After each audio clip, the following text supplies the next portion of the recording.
I truly appreciate all of the advice, concern and positivity that you all have sent my way. I realize that it's been almost a month since I posted about my experience, and I've had many people reach out to me kindly checking in and wanting to know how I'm doing. Unfortunately, this situation has gone from horrific to unbelievably evil. There isn't a word I can think of that as a justice.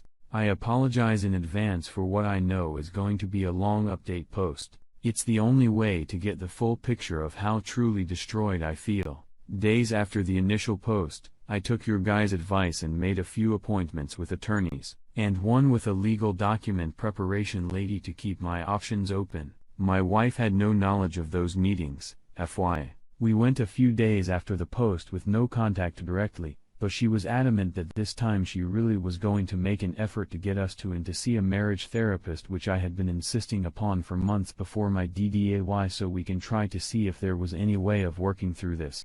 But I knew in my heart what my choice would inevitably be. She did succeed in getting us onto a therapist's schedule, but it was going to be about a week and a half until we could get in. During that time, I was literally stalking her every move from that damned iPad. I was obsessing over it, watching every message come and go, checking Facebook, Snapchat, everything I possibly could. After a week and a half of scrutinizing every move she made digitally, I really had no further evidence, and I thought perhaps she was showing true remorse. When it finally came time to see the therapist, he sat us down, asked us why we were there, and I told her to tell him the story in her own words. She left out some of the details, but most of it was there, out on the table. The therapist turns his head to me after hearing it all and asks me, how does that make you feel about your trust in her? How does it make you feel about your marriage? I just shook my head in disbelief and shock, and instead of answering his question, I replied, if I don't say it out loud right now, I'm afraid I never will. There's no coming back from this for me. This marriage is over. The vows were broken. My trust is shattered, and I think the only thing left to do is to get a divorce. My gut wrenched, and she completely blew up into hysterical cry. I continued, I don't know what can be salvaged from this relationship, but the marriage is over. I meant what I said on the altar, and I'm not being true to myself if I don't recognize this as being broken. Unfixable. At that point, I felt a slight sense of relief, having stated it out loud in front of her and a neutral party that I was done. The remainder of the therapist appointment was spent on him blaming to her why my feelings and my decision were completely rational given the situation and calming her down. It actually couldn't have gone better in my opinion. He insisted upon seeing us not as a couple, but separately to see if he could help us as individuals first and maybe on the horizon, perhaps years from now, bring us together for discussion of reconciliation. I'll say it right now so you don't have to worry. At this point, I don't have even the slightest intention of ever considering reconciliation, but at least in the meantime, the individual therapy might actually do me some good. Now, before I continue, I knew at this point I was about to embark upon a legal journey, which, if not amicable, could be disgustingly ugly and financially devastating to me, the breadwinner in a no-fault state. I've written all of this legal process out, but I'm omitting until things are locked in. Key to post online at the moment. The overarching point of the legal process is that I have to keep things amicable right now. Let's fast forward roughly a week and a half. By now, we've both had at least one individual therapy session each, and her narrative to her entire family is that we're ending the marriage because of the breaking of vows. But we're both trying to heal ourselves right now. She's still staying with family, and I continue my obsession with constantly searching her digital presence for any sign that she was continuing her disgusting habits, as many of you had suggested she would. Not saying it's your fault. I would have been searching anyway. It wasn't until one night last week that I realized there was a place I hadn't ever checked the App Store. I went to the app download history of the iCloud account, and saw that almost 2 weeks prior to that evening, she had downloaded a secret texting app onto her phone. My gut wrenched. I realized in one foul swoop that this entire time, she's gone out of her way to hide some sort of messaging from me, knowing I had her iPad which she insisted upon me keeping so I can begin to trust her again. But I really think to this day that she didn't realize that an app downloaded on one iCloud device can be seen in the history from any iCloud-connected device. I needed to know what the communications were within that app. I wasn't even in control of my body thinking back to those moments. I downloaded the app onto her iPad, tried a few of her most common login combos, and Viola, the truth, she not only had been messaging Buddy on this app since after our first therapy appointment together, but they had been continuing to have sex with one another. During times in which she knew I'd be out of the area, I puked.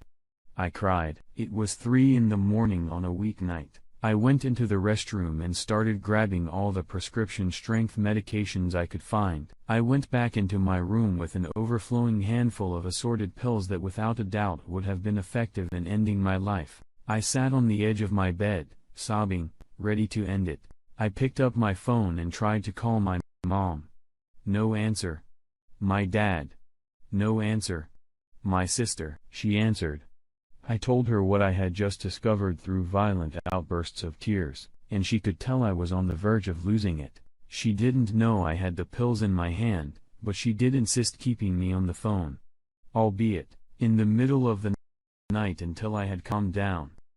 It took about an hour, but I was finally numb again, and after hanging up the phone, I went back into the bathroom and poured the pills back into one of the bottles, washed my hands, then returned to bed to try to get at least a couple of hours of sleep that never came. As hours passed, I realized that I needed to go to work. I couldn't stand to be in the house or that moment any longer. As I got dressed, I threw the bottle of pills into my briefcase along with the iPad, both of which upon arrival to my office, I promptly gave to my most trusted coworker, and asked him to lock up in his desk and not return them to me no matter what.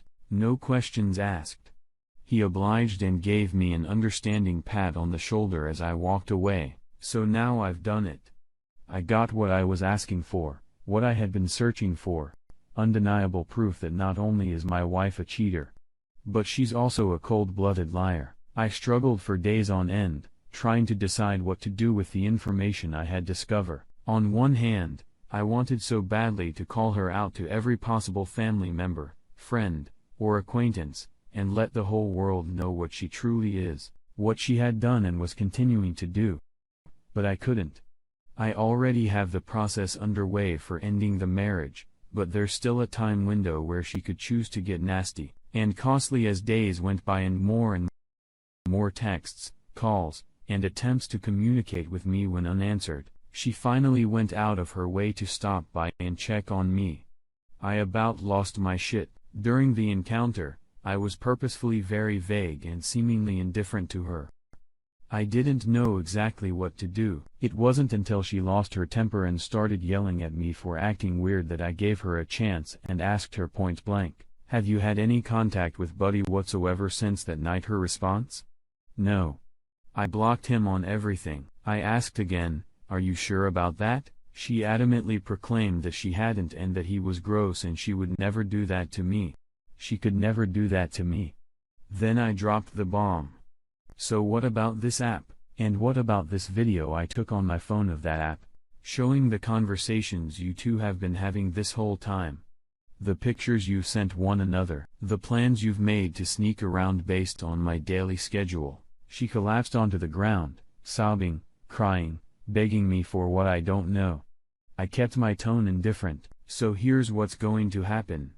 I'm not going to tell anyone about this, and in exchange, you're not going to fight me at all about anything in the divorce process. I'm going to be fair even though I shouldn't have to be, but you're going to be served with the divorce papers and then do nothing with them. Otherwise, people will have to know about this situation and why it is that I'm being so unreasonable. Your choice." She left. And 2 days later, she was served. Since that day, I've kept my word and haven't told anyone outside of my immediate family members. But I know for a fact, find my iPhone, she has visited him every single night since then. At the house where he lives with his mother, her family thinks she's going to Alcoholics Anonymous meetings every single night, but my screenshots of her location during the meetings prove otherwise. Seriously, why the triple times F hasn't she changed her iCloud PW? I don't know why I keep compiling the evidence, but I do. I struggle right now with the anxiety of waiting for this period of time to pass until her right to fight me in court has passed, all the while knowing her family thinks she's on the right path when that couldn't be further from the truth.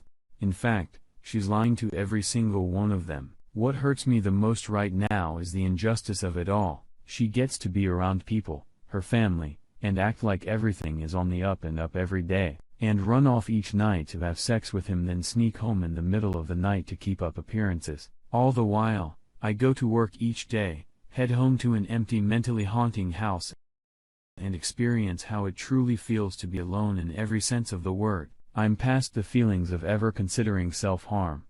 But these are dark days nonetheless. I'm taking everything hour by hour, day by day, until the day comes that I have the reassurance of knowing I'll make it out of this hell without my finances being destroyed and officially able to completely leave her in the dust. What I'll do from there, I truly do not yet know. I'm just trying to survive until that moment comes. Thank you all for reading and for your concern, advice, wisdom, and the courage you've given me, my one outlet in a time of nothing but feeling completely shut out by the world. I may not know a single thing about you, but I trust you more than I trust my wife, without a shadow